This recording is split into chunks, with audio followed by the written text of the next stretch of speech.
theatre, film, TV and more. Suzy Wrong reviews it all on Joy Drive. Good afternoon, Suzy Wrong. Hi, Warren. Time for more personal questions with Suzy Wrong. Are you ready? Yes. What class do you think of yourself? Do you think you're middle class or where in that spectrum? What are the different classes? We've got upper class, middle class. What's the bottom one? Is there a bottom one? Working. Working class. You don't say lower class, you say working class. Working class. Middle. I'd say middle.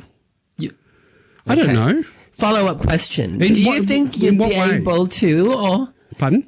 Would you think you'd be able to, or have you dated outside of your class with someone lower or higher than your class? Do you know, Suzy, I never think of class. I couldn't care less where someone comes from. So in terms of, I couldn't care less. I've everyone. You couldn't care less. You think it's irrelevant. Yeah, I really don't care. Honestly, I'd rather a good human being, to be honest with you. I've been burnt so many times by going for the high achiever, good income earner. So I couldn't care less. As long as I've got an honest, loving, caring person, I don't care. I really don't. I mean it. I don't. I've had a lot of years to think about it. I couldn't care less. So do you think the bad experience were when you were trying to date upwards? Yeah, well, I think so. I think so. Look, you can get bad eggs from anywhere, can't you? It doesn't matter. If they've been sitting on the supermarket shelf for too long, the yolk can go off sometimes. I couldn't care less. Honestly, I really couldn't care less. Doesn't worry me at all. It's not a criteria of mine to I mean, I suppose what you're defining is, do we even have classes? I mean, I suppose it's what you're defining as a class too, Suzy, because are you just talking about financial situation or, social or what? But it doesn't worry me. Not even an issue. I don't even think about it. That shut you up, didn't it? I think that compatibility, obviously compatibility is a real thing, but how much of it depends on class, it's really hard to pin down. I guess in Australia, we kind of don't have very fixed categories of class. Not as much as in some other places. But, I certainly do think that financial, for example, is a real compatibility issue. You can't, I would fantasize, like in the movie, right? Like the girl who's a young sales assistant. She has this, quite romantic relationship with this very rich lady. And it seems nice, a great idea, but then, if you think about the daily realities of it, I think there's going to be a lot of problems. Well, maybe not though, because if you're talking about upper class, and I don't know, I'm assuming that comes with everything, the people they hang around and that. Oh, I couldn't be bothered, to be honest. Give me someone down to earth any day. Yeah, but your relationship has to exist outside of the bedroom, doesn't it? No, no, it does. But it does. But it's also about being able to relate to different people too, Suzy. I mean, it's not just.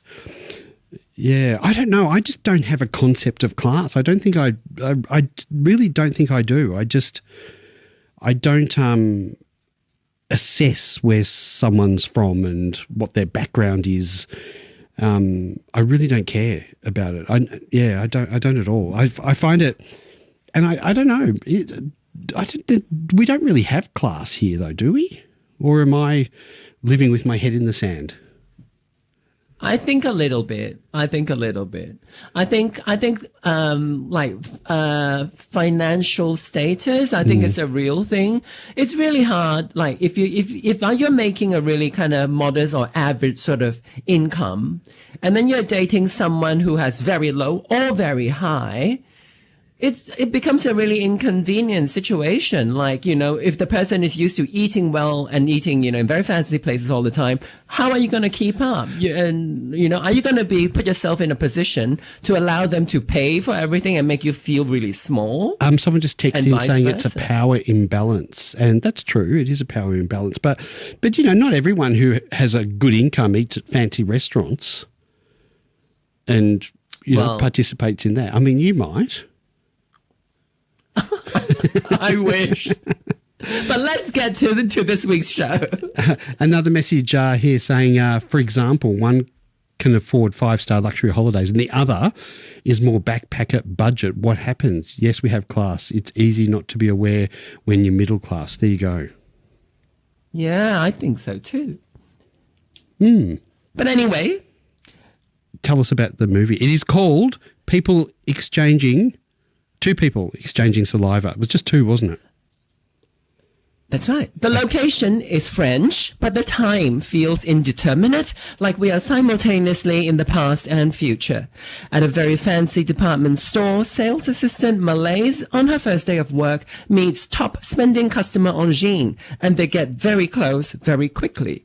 The story may be a romance, but it is a highly surreal one. Two People Exchanging Saliva, available on YouTube, won an Oscar for Best Live Action Short Film just last week. Malaise and Angine fall in love, which isn't too unusual, but the world we soon discover is deeply bizarre. Firstly, people pay for purchases not with money, but with slaps to the face.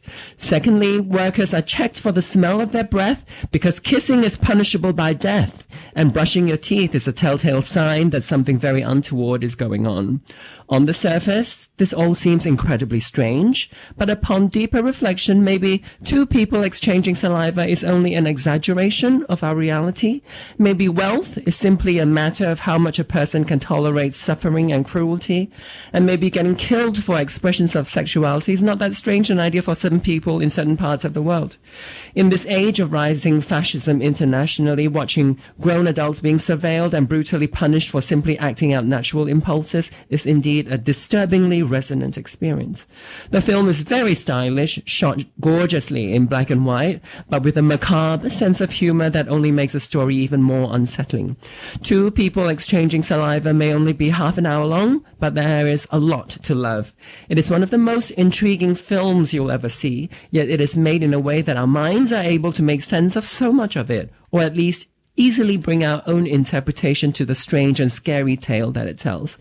Ultimately, it warns us of how humans have a tendency to want to control one another and how we are capable of egregious behavior when left unchallenged. I urge you to catch this Oscar winner for free on your YouTube ASAP because it's unlikely to stay there for much longer.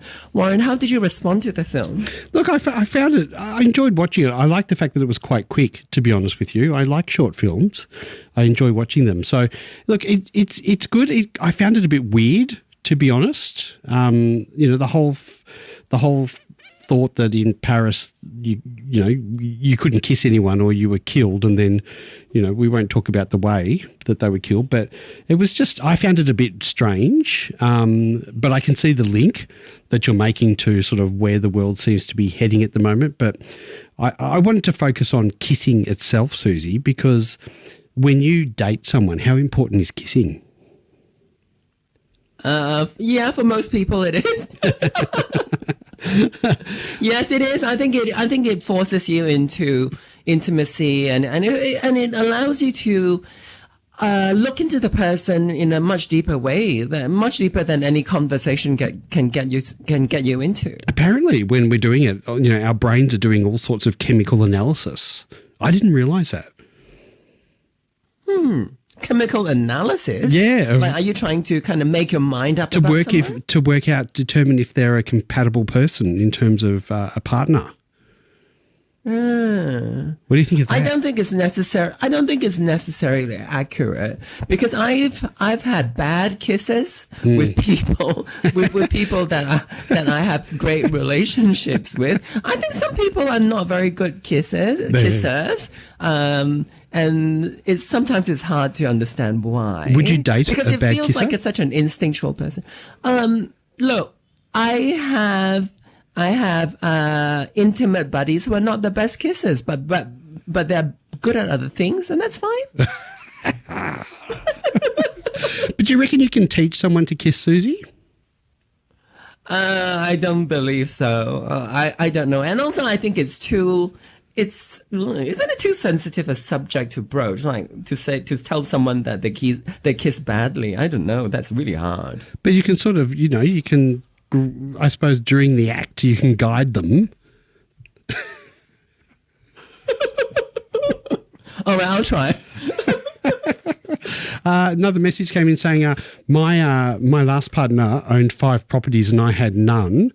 I was uncomfortable. I vowed not to get involved with someone again till I bought, and that's happened. Well, congratulations on buying. But isn't it a shame that there is that pressure of having that difference in terms of socioeconomic background? I think it's a reality. I think it's very real. I think the way, especially in places like Sydney and Melbourne, the places you can go, we are very vibrant cities. There are so many things you can do in the city, and they cater to quite specific social classes, I believe, because some places are so expensive, so incredibly expensive. And if you're able to afford it, obviously those people will want to spend time there. And then if you're the one that's tagging along all the time, I don't think it's very good for your for how you think of yourself. But Maybe some people can put it aside. What if the wealthy partner is willing to, pay for whether it be the upgrade in the business class ticket or the, pay for the additional fee for not going at a backpackers and going to a hotel? Does it make a difference? Is that, we spoke about that power imbalance before. Does that sort of highlight that imbalance more if one person is paying, or could that lead to resentment as well because you picking up the tab all the time? I don't know how you can avoid resentment on being that on both sides. You know how Madonna changes boyfriends all the time, and the boyfriends are always like in their 20s. And I understand why very successful, wealthy women like Madonna, like Cher, etc. They date younger men because men of their class, well, obviously don't want to date. They seem like they don't want to date women of the same stature. And then Madonna and these very wealthy women date younger men, and they change all the time. I think that is very unsustainable. I feel like you can feel like your heart is in the right place, that you're in a romance that has nothing to do with money, but it's so much of our reality, and it affects your ego and everything. It's so much to deal with. But I wonder, Madonna, obviously has millions of dollars. So, I can't imagine someone like Madonna getting resentful for having to pay a bit extra to take someone out for a dinner. I would imagine it's the other way, that the other party that makes it a lot harder for the other party. It feels awkward. Yeah. It really rips your self-worth apart, seeing that, because you're made to feel like you can't afford to do things. It makes you feel like you are so incapable, where, you're just incapable of surviving in that world. Doesn't mean that you're not a capable person, but it does, if you're trying to live in that world and someone has to pay your way, I don't know how you can do it. I wouldn't be able to. Suzy, what are we watching next week? Next week, let me look through my notes. Murder in Glitterball City is on HBO Max, a 2-part true crimes docuseries on drag, death, and disco. Murder in Glitterball City for when I see you next Tuesday. Bye-bye.